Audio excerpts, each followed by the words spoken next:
Olá, ouvintes do podcast Alfa Quarta, tudo bem? Hoje a mesa aqui nós estamos com a nossa mestrina em Educação na UFMG, Flávia Fadel. Tudo bem, professora? Boa tarde. Boa tarde, tudo bem. Então, hoje nós iremos falar, sobre as contribuições matemáticas, na área da física, a sua história, todo esse processo aí, perguntas aí que nós sempre temos, será que é importante a matemática diferencial ali na escola pública, que a escola particular tem, mas na escola pública será que é interessante implementar? Todos esses temas serão debatidos hoje à mesa. Também está à mesa nosso colega Daniel. E aí, pessoal? Boa tarde, Gil. Boa tarde, professora. Boa tarde, os ouvintes também. Boa tarde. Então, nossos ouvintes aí, tem a Jennifer, já conhecida pelo pessoal aí, famosona e tal. Famosona. E também tem o Leandro também, nosso amigo lá que sempre curte os nossos podcasts. Mais uma vez eu estou como ouvinte, mas qualquer dia desse eu vou participar. Vai participar, sim, debatendo ativamente e tal. Menos ganhar dinheiro, né? A gente não ganha também. Não ganha, mas tudo bem. Por enquanto. Por enquanto, vai aqui, Por enquanto.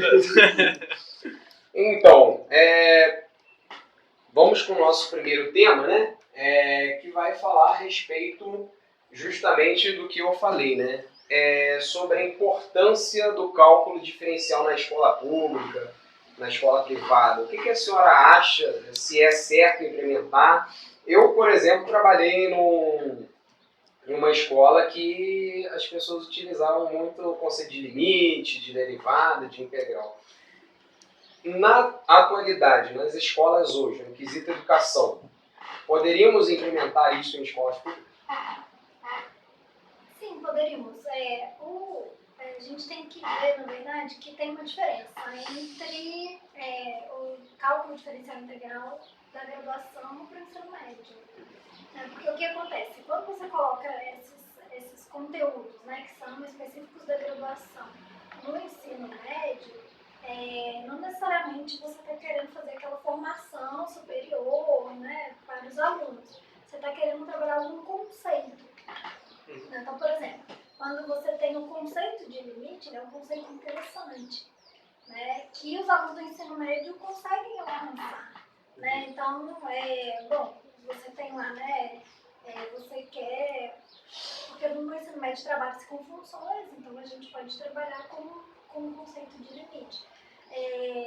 Então, você tem uma determinada função que tem uma restrição de domínio, e aí, aquele domínio tem uma restrição. Mas e se não tivesse restrição? De fazer esse pensamento. Se não tivesse restrição, existe a restrição. Que a gente pode pensar, no número próximo da restrição.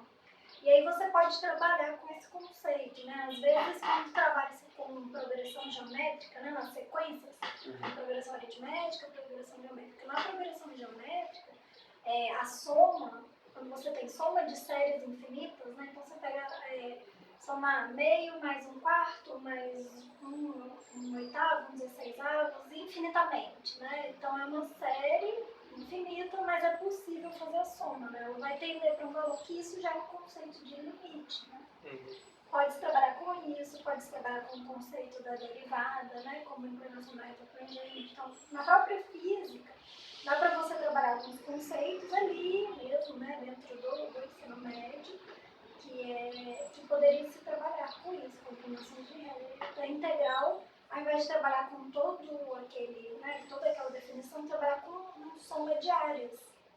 Sim. Então você pega, os conceitos, eles são interessantes, assim, você não vai formar, não vai fazer um curso de cálculo específico, mas é possível trabalhar com isso, como é possível também trabalhar com outras questões, como fractais, com coisas de probabilidade um pouco mais avançada. É possível e é interessante. Agora, assim, se é viável, porque a gente tem, aí você pontuou, eu tenho alguns problemas em relação à educação, o ensino básico, de uma escola pública para uma escola particular. E aí, assim, bom, aí teria que... cada escola é uma escola, né? Você teria que adequar isso. Bom, existe uma série de fatores aí também que vão influenciar. Como você falou, no meu ensino médio eu tive isso, né? Então, provavelmente era uma escola, né, particular que privilegiava isso. E a gente tem que ver também as escolas particulares, né, são competitivas, né? Então existe um mercado competitivo, é uma educação diferenciada de uma educação pública, né? O ideal seria que fosse tudo público e mesmo as particulares, quem regesse fosse o Estado. Como acontece, por exemplo, na França. Na França, né, existem escolas particulares, mas quem dá o cronograma, né, quem organiza a escola não é o particular, é o governo. Né? Então, os programas, né, todos, o básico é feito pelo governo. E aí você tem, né, tanto a escola particular quanto a pública trabalhando da mesma maneira. Uma forma de fornecer igualdade para todo mundo, né? Todo mundo ter condição de ter a mesma educação, né? Isso. Eu não sei se é a mesma educação. Mas tentar, né? Sim, nivelar um pouco, né? Sim, é porque assim, se a gente pensa assim, bom, porque quando você pensa assim, na mesma educação para dar oportunidade para todos, mas existem diferenças, né? A gente tem um país muito grande, né? O Brasil é um país enorme. Então, se você pensa, né, numa educação que é dada no Acre, para uma educação que é dada no estado do Sergipe, ou no estado de São Paulo, ou no estado de Santa Catarina, a gente tem uma diversidade muito grande. Mas existiria, por exemplo, né, um roteiro padrão, né, não tão cheio de conteúdos como a gente tem, né, a gente tem um acesso de conteúdos muito grande, mas um norte para trabalhar, né, os conceitos matemáticos, né, e não ficar decorando forma, Sim. mas seria o ideal, né, assim, você ter. No caso, eu há muito tempo atrás, eu assisti um documentário da Disney muito bom, chamado, não sei se a senhora já viu, chama Donald no País da Matemática. E é excelente para passar alguns conceitos da matemática. E, entre outros documentários, assim, no meu ensino médio, por exemplo, eu não tive muito acesso a documentários. A senhora estava falando, por exemplo, das somas infinitas. Tem um documentário muito bom sobre a história da matemática, que vai explicar, por exemplo, o problema da Basileia, que foi onde surgiu o problema das somas infinitas. O Euler vai resolver isso. A senhora acha que era uma boa passar esses conteúdos para poder passar essas ideias? Porque, no caso, no ensino médio público, porque o pessoal está sem interesse, assim? Assim, sempre, quanto mais, né, recursos a gente tiver, mais interessante, né? Então, por exemplo, esse filminho, né, da Disney, ele é super antigo, né? Mas ele trata conceitos super interessantes, que você pode colocar o vídeo, né, o filminho para o ensino fundamental até para o ensino superior, né? Então, às vezes, geralmente, quando a gente trabalha com curso de licenciatura em matemática, a gente apresenta esses vídeos, né? Especialmente esse que é super conhecido. Muita gente nunca nem viu, né? Então, passou pela escola e era desconhecido. E isso, né? Hoje em dia, a gente trabalha num mundo que é cheio de tecnologia, informação, vídeos e gravações, podcasts. Né? E é tudo, né? É videoaula, né? A gente busca, né, muitas coisas visuais. E isso é super interessante, né? Esses vídeos. A gente tem, no Brasil, a gente tem dificuldade, porque eu conheço alguns vídeos, mas eles são em inglês ou francês. E aí, né, fica complicado, mas a gente precisa de mais recursos desses. Então, aí voltando aí ao questionamento também, né, professora, vale também frisar o quesito sociedade, né, querer aprender. Porque às vezes também é a forma de quem vai dar aula e de quem está entendendo. Então, é de quem fala e de quem interpreta. Assim, o que a senhora acha que nós poderíamos fazer? Sim. Bom, primeiro, eu não sei se tem uma resposta. Bom, faça isso individual, isso. Então, assim, na verdade, na educação, né, eu tinha um professor que ele falava isso, né? Ele falava assim, bom, se nós tivéssemos todas as respostas, né, para essas perguntas da educação, não existiria uma área de pesquisa em educação. E todos, né, assim, quando a gente achasse a solução, estaria resolvida, né? E aí, mas isso é mais uma discussão, né, assim, sobre tentativas. E aí, bom, o que a gente pode fazer, né? Então, por exemplo, o Daniel deu a sugestão, e se a gente usasse mais vídeos na sala de aula, né? Aí tem outras sugestões, que isso é uma área de pesquisa em educação matemática. E se a gente usasse mais material concreto na sala de aula de matemática, entendeu? Para não ficar tão abstrato, né? Alguns conceitos, primeiro a gente começar no concreto e depois passar por abstrato. Também é uma área de pesquisa, né? Dentro da educação matemática. Por que não trabalhar com resolução de problemas? Ao invés de trabalhar com, né, você dá a matéria, explica tudo, e aí no final é que a gente vai fazer o exercício. Por que não fazer o contrário? A gente começa problematizando para desenvolver o conteúdo, né? E aí, bom, tem várias linhas de raciocínio, e aí, assim, na verdade, o que se estuda a gente tem até historicamente, né, um movimento que chama Movimento da Matemática Moderna, que ele ele começou aqui no Brasil mais ou menos na década de 60, né, 1960, no exterior um pouco antes, né, 1950, que o objetivo era formalizar ao máximo a matemática, ok? E aí isso começa, na verdade, um pouco antes, né, no final do século XVIII, final do século XIX para o século XX, né, que a gente tem alguns matemáticos tentando fazer isso. E aí, com isso, eles queriam dar um formato mais rigoroso para a matemática, assim, mostrar a matemática puramente, né? Então, assim, com bastante rigor, bastante formalização, bastante demonstrações, e teoremas, axiomas, enfim.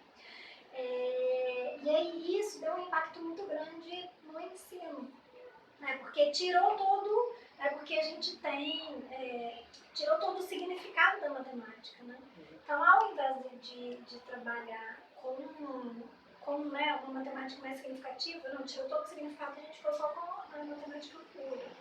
E aí, você trabalhar só com os conceitos puros é difícil, né?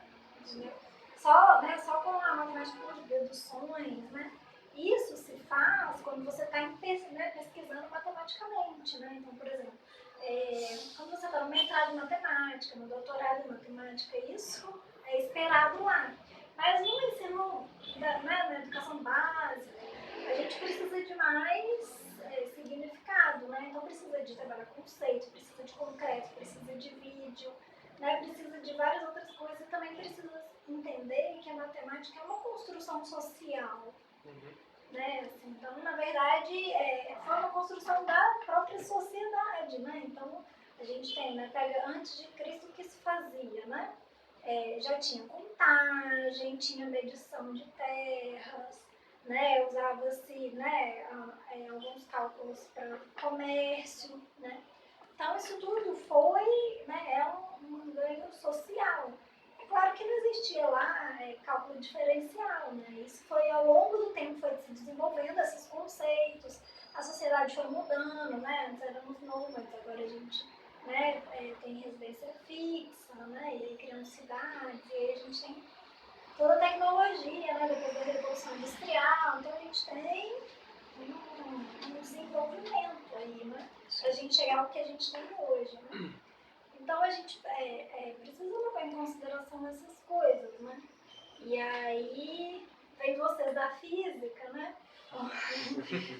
Acabam utilizando muito a linguagem matemática, né? A gente chama na educação matemática de linguagem, né? Assim, essa linguagem, né, de fórmulas, né? Que é como na física, né? Se você trabalha e ensina física só através de fórmulas, É o que acontece no ensino médio, por exemplo, né? A gente aprende física só por fórmula e ver a história e procurar saber como é que foi feita aquilo tudo. No caso, eu lembro até, eu tô fazendo uma matéria de trigonometria com a senhora, e a senhora mostrou o vídeo, como que foi feito o Teorema de Pitágoras, E aí eu acho que levar um material daquele para a sala, para mostrar, eu acho que seria excelente para eles entenderem. Eles com certeza nunca mais esqueceriam a ideia. Que é uma ideia, aquilo não é uma demonstração, é mais uma mostração, mas é uma ideia, você está mostrando uma ideia, um conceito de área, né? Por que o teorema de Pitágoras é elevado ao quadrado? Porque está relacionado com área, né? Sim. E aí esses conceitos, né, ajudariam bastante, mas o que se faz, por exemplo, na física do ensino médio trabalha-se basicamente fórmulas, né? E aí a física fica difícil porque só tem matemática, né? E aquela matemática dura, né? Que tem que saber a fórmula, né? Então, enfim, a gente isso acaba, tipo, matando qualquer esperança de interesse dos alunos, né? Porque, poxa, só aquela coisa de fórmula. Quando você mostra de onde vem, tipo, o contexto em que aquilo foi pensado, é muito mais interessante do que... A maioria do pessoal que veio estudar veio por influências de fora da escola, porque na escola é só fórmulas. Ou então de um professor diferente da maioria. No nosso caso foi o Frederico, né, que deu aula pra gente em física, que ele explicava... Ele passava conceitos da teoria da relatividade, os conceitos físicos importantes ele conseguia passar de uma maneira que você entendia ali, que você gostava realmente do que você estava aprendendo. E os alunos até perguntavam porque ele não passava a fórmula. Ele não passava a fórmula, a gente entendia porque ele explicava e era excelente. Né? Isso é bem bacana, né? Então, assim, vocês tiveram a oportunidade disso, né? E para a gente alcançar isso, a gente precisa de uma formação boa, né, dos professores, entendeu? Se a gente tem uma formação de professores, né, que não seja só no conteúdo. O conteúdo é importante sim, mas né, o professor ele precisa de uma formação um pouco mais ampla para ele conseguir dar conta de fazer essas coisas, né? De fazer esse link, né, com conceitos, né, procurar outros artifícios. Porque acho que o grande ofício do professor é exatamente isso. Bom, tem o conteúdo, né? Mas e aí, como que a gente vai trabalhar com isso, né? E aí eu acho que é a grande questão, né? É o grande desafio, não sei. Eu não tenho resposta assim, como fazer para, né? É porque os próximos professores, né, nós que estamos aí em licenciatura, nós mesmos temos que moldar ali quem nós queremos ser, né? Porque todo mundo chega aqui, como é que foi o seu ensino médio? O professor foi péssimo, porque ele só passava fórmula e às vezes faltava e tal. Aí a gente se pergunta agora, quem nós queremos ser como professores, tendo um curso de licenciatura? É óbvio que eu vou querer ser diferente, eu vou querer ser igual.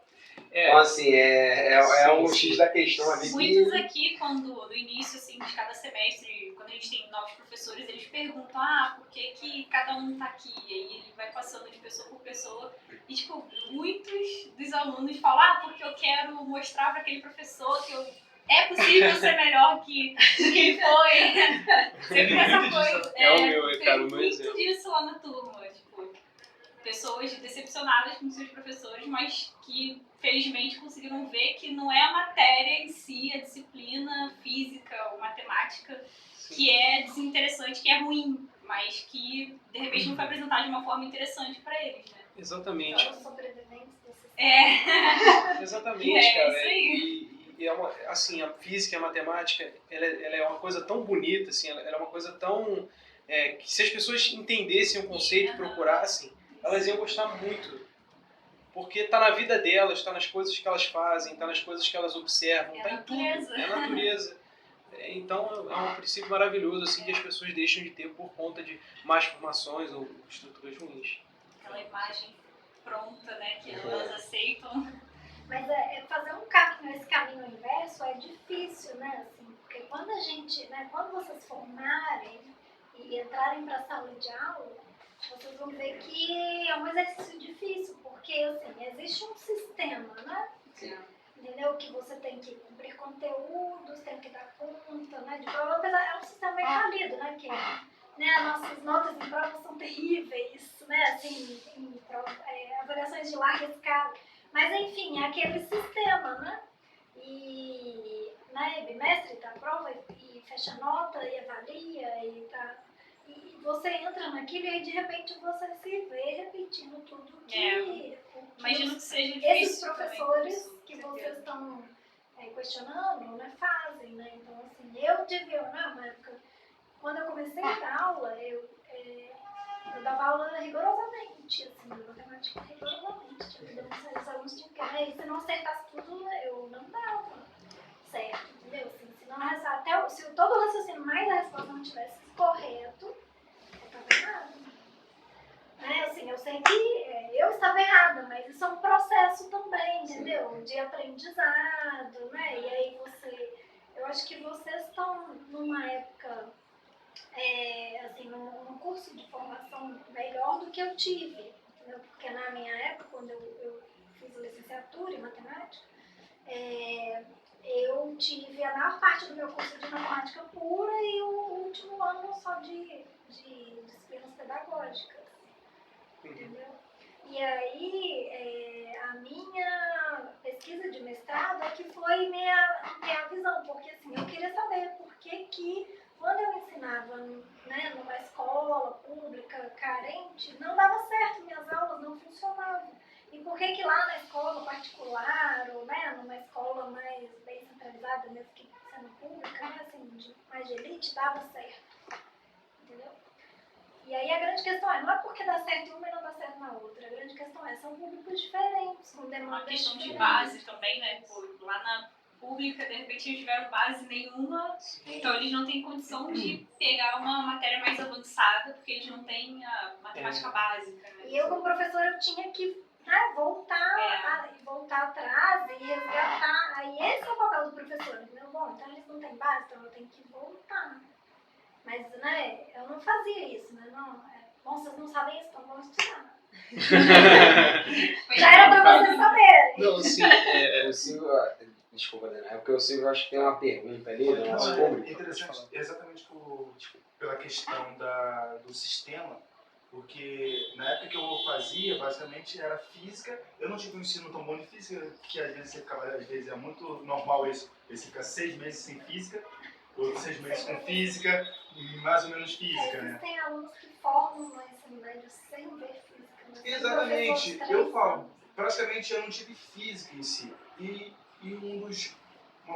uma das coisas que mais eu fiquei assim, assim, conquistado assim, foi porque a gente recebe o material do Estado, a gente recebe o material de física. Poxa, eu ganhei um livro de quase 600 páginas de física e sequer eu abri um dia sequer na sala de aula. O professor ele ficava preso aquele modelo ali, aquele sistema que às vezes a instituição ali ele colocava.